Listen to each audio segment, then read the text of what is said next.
This is Kim Hammer, pastor, Saline Baptist Church, with your devotion taken from the book of Numbers chapter 32. The book of Numbers chapter 32 deals with two of the 12 tribes that have decided they would rather stay on this side of the River Jordan instead of going over into the Promised Land. And whenever it is that they approach Moses, there's conflict that arises because of what Moses perceives as the reason that they don't want to go across, but in reality they have a legitimate reason for wanting to stay. And so this is a good pattern, a good example of how to address a situation with potential conflict and be able to resolve it in a peaceful manner. And so it's got a natural outline to it as you go through chapter 32. First thing we notice is in verse 1 that there has to be a legitimate reason for why you want to do what you want to do. The Reubenites and the Gadites realize that the land and where they are staying is large enough to support their herds and to support their flocks. This is the land that they had to drive the Midianites out of, because Midianites were Moabs that just traveled around and they had moved their flocks down here, and we find that the nation of Israel had driven them out. And now the Reubenites and the Gadites want to stay there because it is land sufficient to meet all of their needs. So they had a very legitimate reason for why they wanted to stay. The second thing we notice is that they decide to approach Moses. And the manner in which they approached Moses was not in a defiant way, but instead was in a respectful way, because they still understood that Moses was in control of things, even though the power was transitional over to Joseph. But they approached Moses in a respectful manner. And if you look at verse 5, it says that if we have found favor in your eyes, they said, let this land be given to your servants as our possession. Do not make us cross over to the river Jordan. So they had a legitimate reason, number one. And number two, the mannerism in which they approached Moses, the decision maker, was respectful. Now, the third step is this. You got to be willing to listen to the response. Because when you look at verse 6, it says, Moses said to the Gadites and Reubenites, shall your countrymen go to war while you sit here? On the initial reaction, Moses thought that they did not want to go over to the land of Canaan because they didn't want to fight the enemy that would be there, that would have to be driven out so that the Israelites could inhabit the land.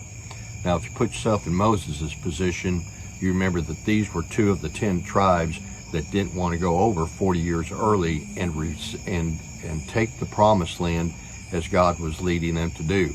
So Moses' initial reaction is that you don't want to go over there because you don't want to fight.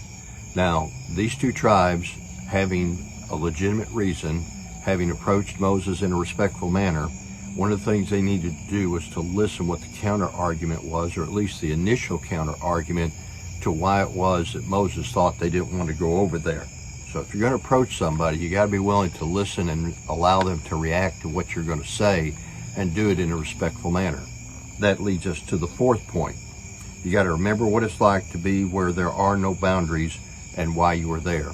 If you look at verses 11 through 13, the Bible says, because they have not followed me wholeheartedly, not one of the men 20 years old or more who came up out of Egypt will see the land I promised on an oath to Abraham, Isaac, and Jacob. Not one except Caleb and except Joshua, for they follow the Lord wholeheartedly. Again, Moses remembered that these were two of the tribes that did not wholeheartedly follow the Lord 40 years earlier. And now they have cycled back around and they're about ready to cross over into the promised land. So they had to have a legitimate reason. Then they had to approach the leader with respect. Then they had to be willing to listen to what the objection was. But not only that, you had to remember their past experience and how they had contributed to the reaction they were getting out of Moses. We all have failures in our life, and we all have situations in our life that we look back and probably regret. But these two tribes needed to remember that they had an experience of not wholeheartedly following the Lord 40 years earlier. So the initial cut was that you're going to repeat history and do like you did before. Then the next step is you've got to be ready to be challenged. Because when you take a look at verses 14 through 15, Moses comes to him and says, the reason y'all don't want to go over there is because you don't want to go into the battle. You don't want to do what it's going to take in order to inherit that promised land. And so Moses called it like he saw it, and that was that they were afraid to go and fight. So one of the things you have to do is be ready to be challenged on the basis of what your past history showed that you did, and apply it to the current situation that Moses thought they didn't want to go, or they didn't really want to go over and do what had to be done in order to inherit the promised land. And the next thing is you get down to verses 16 through 22, and now they have an opportunity to show their pure motive. And what they did was they said, we will go over and we will fight with our countrymen, and we will help inherit the promised land by driving out the enemy, but we still want to come back to this land, and this is where we want to stay. And so their motive was pure, and because they were willing to wait, they were willing to let the reaction occur, they were willing to take their licks the way they needed to because of failures they had done 40 years in the past, but yet they had the opportunity to show their pure motive for what they were willing to do, in that they were willing to help their countrymen by going over into Canaan, over into the promised land, and drive out the inhabitants so that their countrymen could receive it. Now, when you take a look at verse 23, the Bible says, but if you fail to do this, you will be sinning against the Lord, and you may be sure that your sin will find you out. You hear a lot of times preachers use this phrase, or some people maybe that have read the Bible quite a bit will use this phrase, be sure your sin will find you out. What Moses was telling them is that if you are telling me something that you are not, that you don't have a full intent to being able to do, be sure that your sin is going to find you out. And if you are sinning and that you're just telling me what you want me to hear, but you're not willing to follow through and do the commitment, then be sure not only will your sin find you out, but you will also draw the wrath of God.